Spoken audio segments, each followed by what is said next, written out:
Jelajahi cara baru mendapatkan informasi. Download Metro TV Extend sekarang. PDI Perjuangan belakangan makin frontal mendekati Muhaimin Iskandar. Partai besutan Megawati Soekarno Putri itu bahkan menempatkan Muhaimin menjadi top 5 calon wakil presiden Ganjar Pranowo.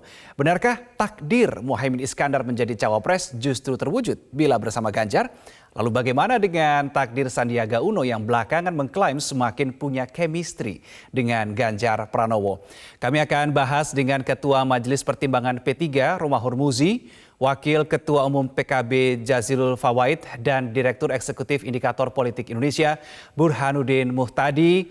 Selamat malam Gus Romi, Gus Jazilul, dan Mas Burhan. Halo, selamat malam.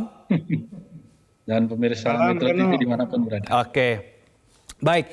Ini karena malam ini ramai ya, ada Gus Romi dan juga Gus Jazilul. Sebelum kita berdialog, mungkin Gus Romi mau mengucapkan selamat ulang tahun dulu nih ke PKB. Ya, pastinya. Selamat ulang tahun kepada adik kami PKB. Ini perlu disebut adik. Kita ini sama-sama dilahirkan oleh Nahdlatul Ulama. Terima kasih. Dan semoga dalam usia yang ke-25 tahun ini PKB semakin maju, semakin dahsyat, dan semakin banyak dicintai umat. Terima kasih Gus Romi.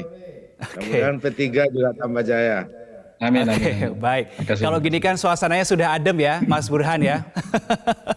Baik, saya mungkin ke Gus Romi terlebih dahulu.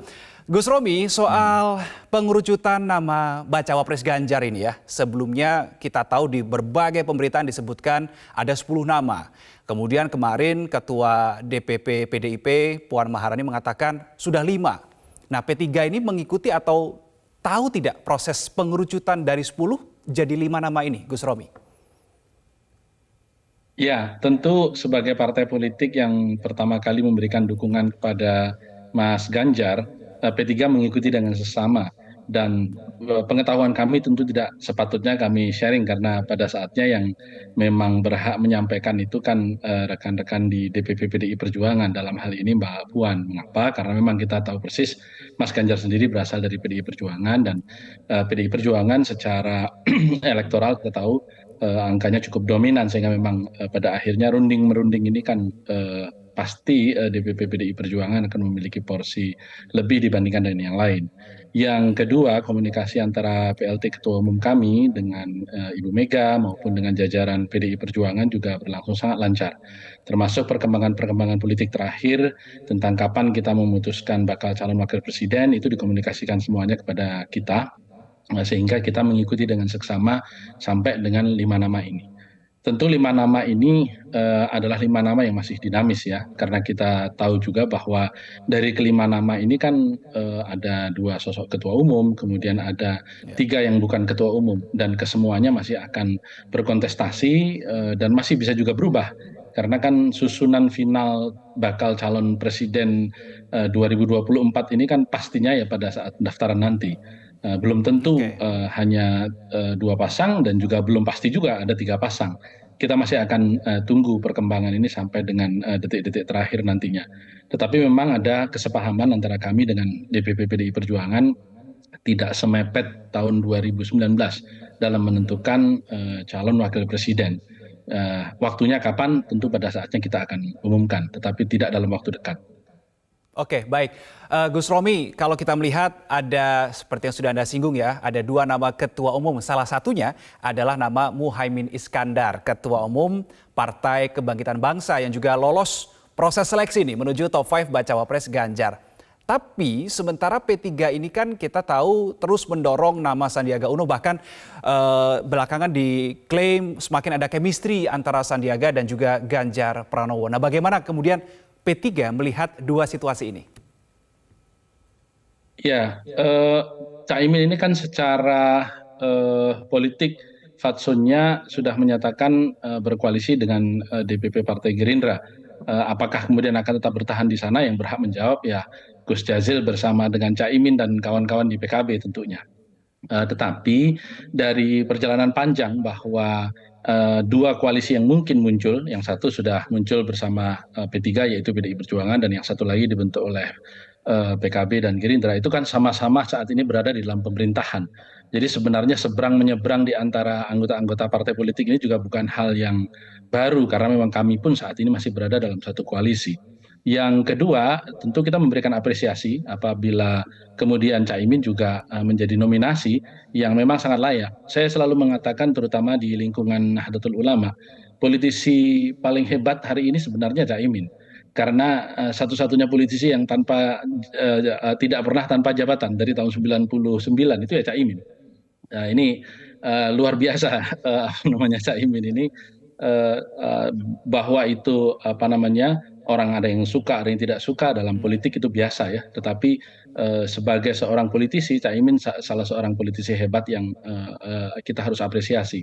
Tentu kemampuannya untuk kembali misalnya Oke. mengangkat PKB dari yang sebelumnya turun kemudian naik lagi itu juga sebuah prestasi yang harus diapresiasi siapapun ya menurut saya dan sangat juga layak dipertimbangkan menjadi calon wakilnya Mas Ganjar. Tetapi tentu saja P3 tetap berpegang kepada hasil Rapimnas Partai.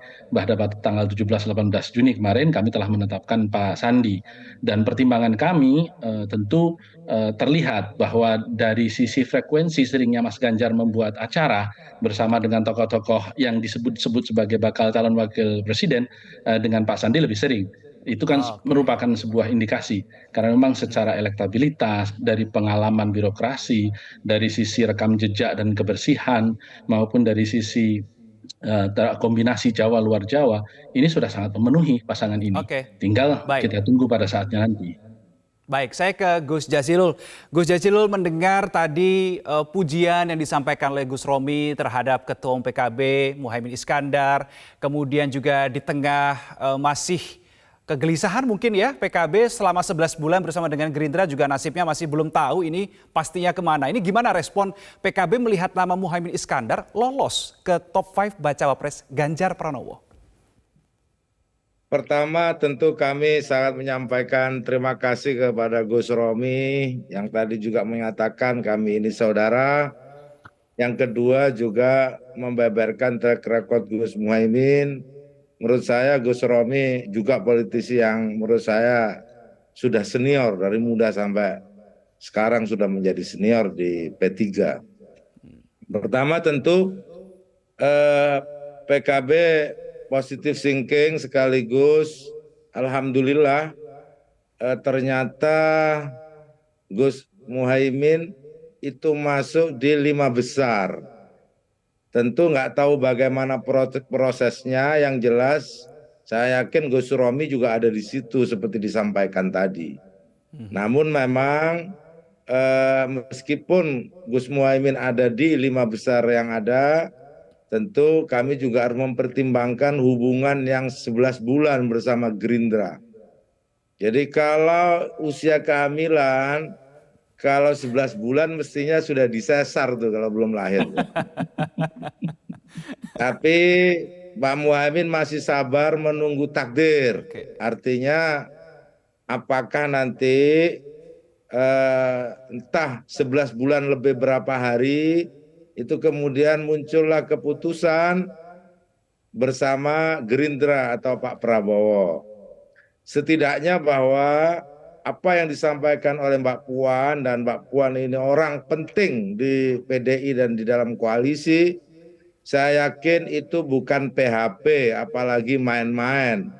Dan hubungan Gus Muhaimin Apa yang dengan membuat Mbak Anda Puan, meyakini itu bukan PHP, Gus Jazilul? pertama karena Mbak Puan bukan orang yang suka main-main. Dan integritas. Yang kedua karena memang Mbak Puan hubungan dengan Pak Muhaimin ya hubungannya sangat akrab.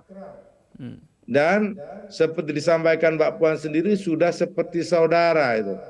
Kalau ada saudara ngapain pilih yang lain? Kira-kira begitu itu rumusnya tuh. Oke. Nah, yang kedua dari sisi visi partai, arah ke depan dan sejarah kemarin-kemarin bersama PDI seperti disampaikan tadi itu sangat lengket, termasuk PKB, PDIP, P3 ini kan lengket terus nih saudara ini sebenarnya.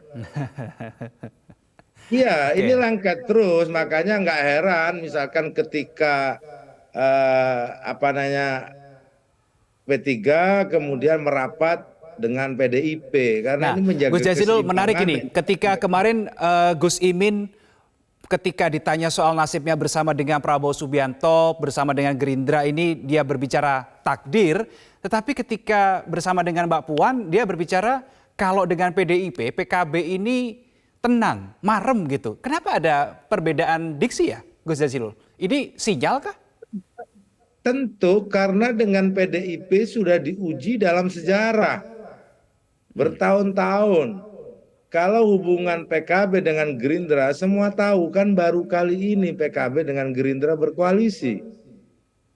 Nah, namun meskipun sebagai teman baru atau koalisi yang ada bersama Gerindra ini baru dilakukan, tentu PKB punya fatsun dan etika untuk membangun kerjasama selama ini dengan siapapun, mengutamakan kebersamaan dan kesetiaan gitu. Nah, sebenarnya dalam piagam koalisi yang dibangun bersama Gerindra itu sederhana, bahwa capres dan cawapres ditentukan oleh Pak Prabowo dan Gus Muhaimin. Nah, dari situ sebenarnya orang PDIP saja atau dengan P3 melirik figur Gus Muhaimin, kira-kira begitu. Mestinya Pak Muhaimin sudah tidak tergoda. Tapi mungkin karena ada ketidakpastian, wajar saja ada godaan-godaan. Kecuali misalkan minggu lalu sudah dideklarasikan pasangan Pak Prabowo Gus Muhaimin, saya yakin Mbak Puan tidak akan memasukkan nama Gus Muhaimin di 5 nama yang ada. Itu yang saya sebut kenapa tidak main-main. Oke, baik. Saya ke Mas Burhan. Mas Burhan, kalau kita melihat ada dua hal yang saling keterkaitannya saling ada nih. Jadi yang pertama nama Gus Imin masuk 5 besar bacawa pres Ganjar Pranowo, dan kemudian ada statement yang dinyatakan Puan Maharani berharap agar PKB bergabung. Nah, kalau menurut Anda apakah masuknya nama Gus Imin menjadi bacawa pres Ganjar Pranowo ini hanya sekedar pancingan saja supaya PKB ya ada sedikit rasa tergoda lah untuk mau bergabung? Ya, jadi sekali lagi apa yang kita saksikan hari-hari ini itu menegaskan koalisi yang dibangun tidak didasarkan pada alasan ideologis, tapi alasan office seeking. Jadi signature-nya koalisi kan capres-cawapres sebagai alasan untuk mendapatkan kotel efek. Jadi kalau misalnya koalisi itu tidak memberikan insentif sebagai capres atau cawapres, itu mudah sekali partai-partai pindah ke lain hati. Dan jangan lupa dalam top 5 cawapres versi Mbak Puan itu bukan hanya Gus Muhaimin, juga muncul AHY ya yang disebut. Padahal kita tahu AHY sudah menjadi bagian dari koalisi perubahan. Kemudian nama-nama yang lain juga merepresentasikan partai politik, kecuali Andika ya. Kalau misalnya Mas Sandi jelas adalah ketua Bapilu P3. Kemudian Erick Thohir disodorkan oleh PAN.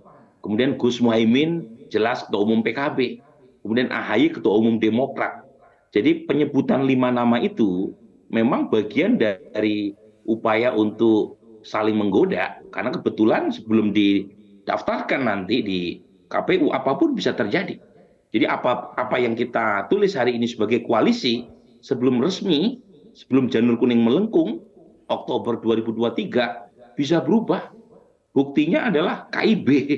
KIB itu kan relatif paling awal tuh Koalisi Indonesia Bersatu. Tapi juga paling awal mengalami perpecahan. Lagi-lagi kita uji nanti kalau misalnya sudah muncul capres cawapres yang didaftarkan di KPU, baru kemudian kita bisa melihat seberapa kuat ya iman koalisi dari masing-masing partai. Oke, seberapa kuat iman koalisi dari masing-masing partai itu nanti yang juga akan kita tanyakan ke Gus Jazilul di tengah godaan yang diberikan oleh PDI Perjuangan. Tetapi kita tahan dulu, kita jeda dulu pemirsa. Prime Time News akan kembali sesaat lagi, tetap bersama kami.